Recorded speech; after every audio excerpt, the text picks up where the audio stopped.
Hello students, Verma chemistry classes में आपका स्वागत है। हमारा चैप्टर चल रहा है एटॉमिक स्ट्रक्चर यानी परमाणु संरचना, जिसमें हम नील्स बोर परिकल्पना के अनुप्रयोग पढ़ रहे हैं।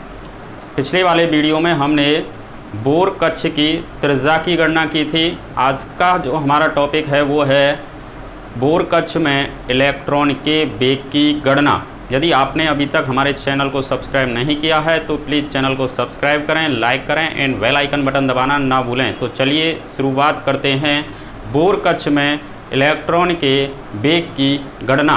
तो देखिए ये दूसरा अनुप्रयोग है। हम कह रहे थे इसमें कि ये नाभिक होता है, इस नाभिक में प्रोटॉन और न्यूट्रॉन पाए जाते हैं, जबकि इलेक्ट्रॉन जो होते हैं वो नाभिक के चारों ओर वृत्ताकार कक्ष में क्या लगाते हैं, चक्कर लगाते हैं। हम कह रहे हैं माना ये जो इलेक्ट्रॉन है, माना m द्रव्यमान का इलेक्ट्रॉन, m द्रव्यमान का इलेक्ट्रॉन, ये जो इलेक्ट्रॉन है इसका द्रव्यमान क्या है, माना m द्रव्यमान का इलेक्ट्रॉन r त्रिज्या के, ये त्रिज्या क्या है, r त्रिज्या के वृत्ताकार पथ पर 20 सेंटीमीटर प्रति सेकंड के वेग से गति कर रहा है। ये m द्रव्यमान का कोई इलेक्ट्रॉन है जो नाभिक से इसकी दूरी है, माना त्रिज्या की बात कर रहे हैं, वो क्या है, r है, तथा यह 20 सेंटीमीटर प्रति सेकंड के वेग से क्या कर रहा है, गति कर रहा है। तो नील्स बोर की प्रथम परिकल्पना से, तो नील्स बोर की प्रथम परिकल्पना से, नील्स बोर की प्रथम परिकल्पना से देखें हम तो देखिए ये कह रहा था कि वृत्ताकार पथ में जब चक्कर लगाएगा ये, तो वृत्ताकार पथ में घूमने के लिए यह आवश्यक है कि उस पर दो प्रकार के बल कार्य करेंगे और दोनों एक दूसरे के क्या होंगे, बराबर होंगे। जब वृत्ताकार कक्ष में चक्कर लगा रहा है तो जब ये कब घूमेगा इलेक्ट्रॉन, जब इस पर एक तो लगेगा अभिकेंद्रीय बल और एक अपकेंद्रीय बल, और दोनों के मान क्या होंगे, बराबर करेंगे अपन। तो देखिए जब ये इलेक्ट्रॉन नाभिक के चारों ओर वृत्ताकार कक्ष में चक्कर लगा रहा है तो नील्स बोर कह रहा था कि इस पर दो प्रकार के बल कार्य करते हैं। एक इलेक्ट्रॉन को नाभिक की ओर खींचता है और जिसका मान होता है, उसको कहते हैं हम अभिकेंद्रीय बल, और इसका मान होता है F बराबर Z²/R। ये समीकरण नंबर 1। और अपकेंद्रीय बल क्या होता है, ये इलेक्ट्रॉन को नाभिक से बाहर की ओर धकेलता है, नाभिक से बाहर की ओर धकेलता है। इसका मान क्या होता है, F बराबर mv²/v, और ये हो गया समीकरण नंबर 2।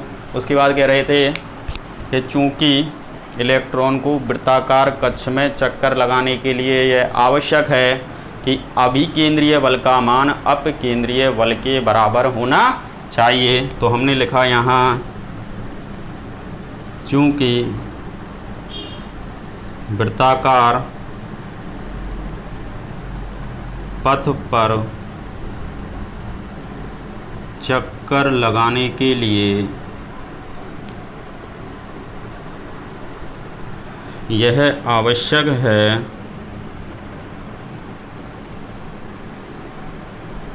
कि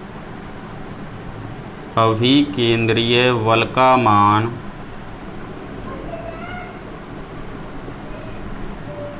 अपकेंद्रीय बल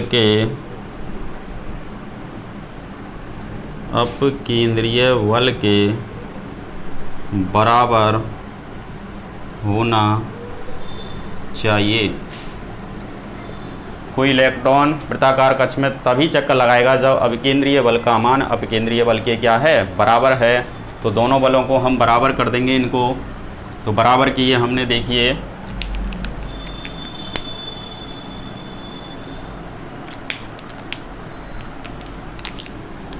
तो समीकरण ये लिखा हमने, देखिए तो समीकरण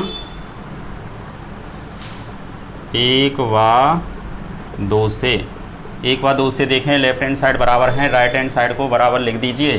तो राइट हैंड साइड को हमने बराबर लिखा, ये ZE² बराबर MB² B।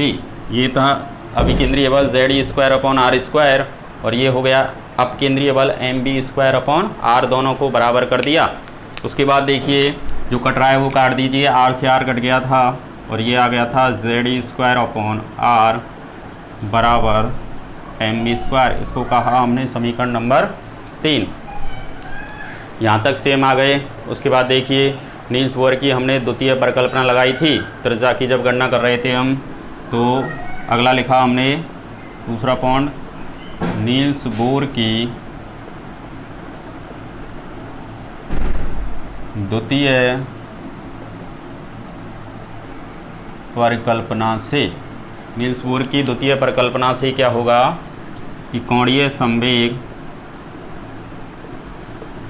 संवेग MBR बराबर NH अपॉन क्या होता है 2 पाई, MBR बराबर NH अपॉन 2 पाई। इसको मैं ऐसे भी लिख सकता हूँ या करके NH अपॉन 2 पाई बराबर MBR, और इसको कहा मैंने समीकरण नंबर 4। इसको इधर लिख दिया, दोनों बराबर में है, एक ही बात है। यहाँ तक हमने जो त्रिज्या की गणना की थी वो सेम है यहाँ तक। अब इसके बाद क्या करना है कि ये समीकरण 3 में समीकरण 4 का क्या दे दो, भाग दे दो। तो देखिए समीकरण नंबर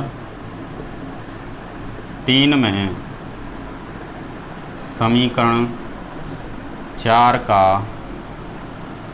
भाग देने पर, समीकरण 3 में 4 का भाग दीजिए। तो समीकरण 3 में जैसे ही 4 का भाग देंगे तो देखिए लेफ्ट हैंड साइड में लेफ्ट हैंड साइड का भाग दे दीजिए और राइट हैंड साइड में राइट हैंड साइड का। तो देखिए लेफ्ट हैंड साइड है इसका ZE² अपॉन NH अपॉन 2 पाई, ये लेफ्ट हैंड साइड का हो गया बराबर MB² अपॉन ये क्या हो जाएगा MBR। अब जो कट रहा है उसको काट दीजिए। देखिए क्या कट गया इसमें से, ये देखिए V से एक V गया और M से M गया, और ये R से R कट जाएगा जब आप देखोगे इसको। इसके बाद इधर ये B बच गया, ये वाला इधर चला जाएगा और ये ऐसे। तो क्या बच गया देखिए इधर ये बच गया, ये इधर B बचा केवल, और B बराबर यानी हम लिख सकते हैं B बराबर यानी वेग क्या बचा केवल, ये ऊपर गया तो 2 पाई और ZE² 2 पाई ZE² अपॉन नीचे केवल क्या बचा है NH, नीचे क्या बचा केवल NH। ये आ गया। यही बोर कक्ष में इलेक्ट्रॉन का क्या है वेग है, इसका आंकिक मान निकालेंगे हम। जैसे हमने त्रिज्या का मान निकाला था तो इसके लिए आंकिक मान के लिए क्या करेंगे, वही मान रखेंगे हम। तो हमने कहा यहाँ जहाँ कहते हैं जहाँ पाई बराबर, देखिए इसमें क्या है 3.14, इसको समीकरण नंबर मैं 5 कह देता हूँ। पाई बराबर 3.14, Z क्या है यहाँ पर परमाणु क्रमांक, प्रत्येक तत्व का अलग अलग होगा। ये E इलेक्ट्रॉन का आवेश है, इलेक्ट्रॉन पर आवेश, और जिसका मान होगा कितना 4.8 into 10⁻⁻10 centimetre ESU। ESU TSE की फुल फॉर्म हमने बताई थी इलेक्ट्रोस्टैटिक यूनिट, इलेक्ट्रोस्टैटिक यूनिट यानी स्थिर वैद्युत इकाई। इसके बाद देखिए इसमें क्या है N बराबर क्या है ऊर्जा स्तर, ऊर्जा स्तर ये एनर्जी लेवल हैं, ये भी अलग अलग रहेंगे 1 2 3 क्रम से ऐसे। और H बराबर क्या है यहाँ पर प्लांक नियतांक, प्लांक नियतांक, और जिसका मान होगा 6.62 इंटू 10⁻⁻27 अर्ग इंटू सेकेंड, अर्ग इंटू सेकेंड। CGS में मान निकाल रहे हैं, CGS की वैल्यू रखी हमने CGS पद्धति में। उपरोक्त मान समीकरण नंबर 5, ये कौन सा समीकरण है 5, इसमें रख दीजिए ये मान। उपरोक्त मान समीकरण 5 में रखने पर एवं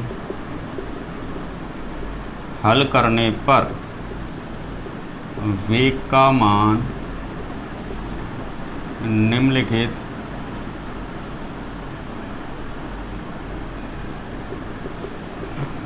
प्राप्त होता है। जब इसको सॉल्व करेंगे तो वेग का मान क्या आएगा, देखिए इसमें दो वैल्यू हैं केवल, एक तो z जो बदलेगा और n बदलेगा, उसके अलावा सब राशि स्थिर हैं। इन सब के मान जैसे ही हमने रखे तो सॉल्व करने पर क्या आएगा, v का मान, v बराबर इस v का मान आएगा, इसमें जैसे ही रखा हमने तो ये आएगा 2.188 इंटू 10⁸। और ऊपर देखिए जो बदला नहीं वो क्या है, ऊपर तो नहीं बदलेगा एक, देखिए ये स्थिर राशि थी और ये z बदलेगा एक तो, और ये क्या बदलेगा n, तो बच गया ऊपर क्या z और नीचे बच गया n, z/n, और ये आ जाएगा सेंटीमीटर प्रति सेकंड में। वेग की इकाई लिख दी हमने सेंटीमीटर प्रति सेकंड। इसके बाद देखिए हम ये दोनों स्थिर राशि हैं, अगर इसको समानुपाती की फॉर्म में लिखें तो ये आ रहा है v समानुपाती z/n, या ऐसे कहते हैं v समानुपाती तो z के, यानी वेग जो होता है वो परमाणु क्रमांक के तो समानुपाती इसमें, और v जो है n के क्या होगा, व्युत्क्रमानुपाती होगा। तो ये संबंध वेग के लिए आएगा, जिनसे हम क्या करेंगे, न्यूमेरिकल सॉल्व करने वाले हैं। अब देखिए क्वेश्चन देखते हैं। इसके लिए देखिए हाइड्रोजन परमाणु के लिए तृतीय बोर कक्ष में उपस्थित इलेक्ट्रॉन का वेग ज्ञात करना है। तो हाइड्रोजन परमाणु की बात कर रहा है, तो इसका मतलब हाइड्रोजन के लिए z का मान क्या हो गया, 1। z क्या है, परमाणु क्रमांक। हाइड्रोजन का परमाणु क्रमांक कितना होता है, 1 होता है, इसलिए z का मान कितना हो गया, 1 हो गया। तृतीय बोर कक्ष कह रहा है, इसका मतलब n का मान कितना है, 3। क्या ज्ञात करने की कह रहा है हमसे, इलेक्ट्रॉन का वेग ज्ञात करें। वेग वाला फॉर्मूला लगाया हमने, अभी कैलकुलेट किया था। v बराबर क्या होता है, 2.188 गुणा 10⁸ z/n सेंटीमीटर प्रति सेकंड, ये हो जाएगा। मान रखे हमने 2.188 इंटू 10⁸। z का मान क्या है, 1, और n का मान 3। इसका भाग इसमें देंगे, ये आंसर आ जाएगा किसमें, सेंटीमीटर प्रति सेकंड में। ये आंसर आ गया इसका देखिए, इसको हल करें हम तो इसके लिए कह रहा है He+ के लिए द्वितीय एवं तृतीय बोर कक्ष में क्या निकालनी है आपको, इलेक्ट्रॉन के वेगों का अनुपात। तो इलेक्ट्रॉन के वेग अनुपात वाला क्वेश्चन आ गया, तो हमको संबंध से निकालना है। वेग वाला फॉर्मूला था v बराबर 2.188 इंटू 10⁸ इंटू z/n। तो देखिए जब अनुपात निकालेंगे तो हम क्या करेंगे, स्थिर राशियों को हटा करके समानुपाती फॉर्म में लिख लेंगे। तो देखिए He+ के लिए देखें हम, z का मान तो फिक्स है, कितना है, 2। हाइड्रोजन हीलियम का परमाणु क्रमांक कितना होता है, 2, तो z का मान हो गया 2। द्वितीय एवं तृतीय बोर कक्ष यानी n1 का मान एक बार 2 है और n2 क्या है, 3। ये है, ये वैल्यू इसमें रखें। तो देखिए z स्थिर है एक तो, और एक ये स्थिर राशि है ही, यानी कि ये वाली स्थिर राशि है। इनके जगह हम क्या लिख सकते हैं, समानुपाती लिख सकते हैं, या अलग अलग निकाल के हम भाग दे के भी ये आंसर निकाल सकते हैं अनुपात का। और डायरेक्ट ये ऐसे सरल जो तरीका है वो इस तरीके से निकालेंगे, b समानुपाती यानी n, यानी b इनडायरेक्टली हो गया किसके, n के, व्युत्क्रमानुपाती है किसके, n के, यानी v1 अपॉन व्युत्क्रमानुपाती है तो v1 अपॉन v2 करेंगे तो n2 अपॉन क्या आ जाएगा, n1, क्योंकि ये क्या है व्युत्क्रमानुपाती, इसके सामने ये वाली आएगी उल्टी, v1 n2 v2 n1। अब अनुपात निकाल दिए, यदि n2 का मान है आपके पास में और n1 का अनुपात आ जाएगा, n2 का मान 3 और n1 का मान 2, तो आंसर आ जाएगा v1 अनुपात v2 बराबर कितना आ जाएगा, 3:1। 2, ये इसका आंसर आ जाएगा। अगला क्वेश्चन देखिए, हाइड्रोजन परमाणु के लिए द्वितीय उत्तेजित अवस्था में उपस्थित। अब उत्तेजित शब्द लगा दिया तो देखिए हाइड्रोजन के लिए हाइड्रोजन का परमाणु क्रमांक कितना होता है, 1 होता है, इसलिए हाइड्रोजन के लिए Z का मान हो गया 1। लेकिन अब द्वितीय उत्तेजित अवस्था में कहा है, तो द्वितीय उत्तेजित अवस्था का मतलब N का मान अब 2 नहीं है, N का मान कितना है यहाँ 3, क्योंकि द्वितीय उत्तेजित अवस्था यानी 1 प्लस करके है। दूसरे उत्तेजित अवस्था प्रथम एक मूल अवस्था होती है, मूल अवस्था यानी 1 के बाद में 2 फिर 3। तो द्वितीय उत्तेजित अवस्था की कह रहा है तो दूसरे से इलेक्ट्रॉन तीसरे में जा रहा है, तो तीसरे बोर कक्ष में जो इलेक्ट्रॉन घूम रहा है उसके वेग की गणना करवा रहा है हमसे। तो द्वितीय जितने भी उत्तेजित अवस्था की कहेगा तो हम उसमें क्या कर देंगे, 1 प्लस कर देंगे। यानी तृतीय उत्तेजित अवस्था की बात करता तो हम n बराबर क्या लेते, 4 लेते। अब यहाँ कह रहा है द्वितीय उत्तेजित अवस्था, इसका मतलब क्या है, n का मान कितना है यहाँ 3 है, और हमसे क्या ज्ञात करने की कह रहा है, वो इलेक्ट्रॉन का वेग। और वेग वाला फॉर्मूला लगाया हमने, ये वेग वाला फॉर्मूला Z/n सेंटीमीटर प्रति सेकंड, और इसमें मान रखे हमने तो ये आंसर आ जाएगा 10�8। Z का मान कितना है इसमें 1 और n का मान क्या है 3, और ये आंसर आ जाएगा सेंटीमीटर प्रति सेकंड में सॉल्व करने पर। तो इस प्रकार से जो आंकिक प्रश्न आएंगे वेग वाले, आपको इस तरीके से करना है। धन्यवाद।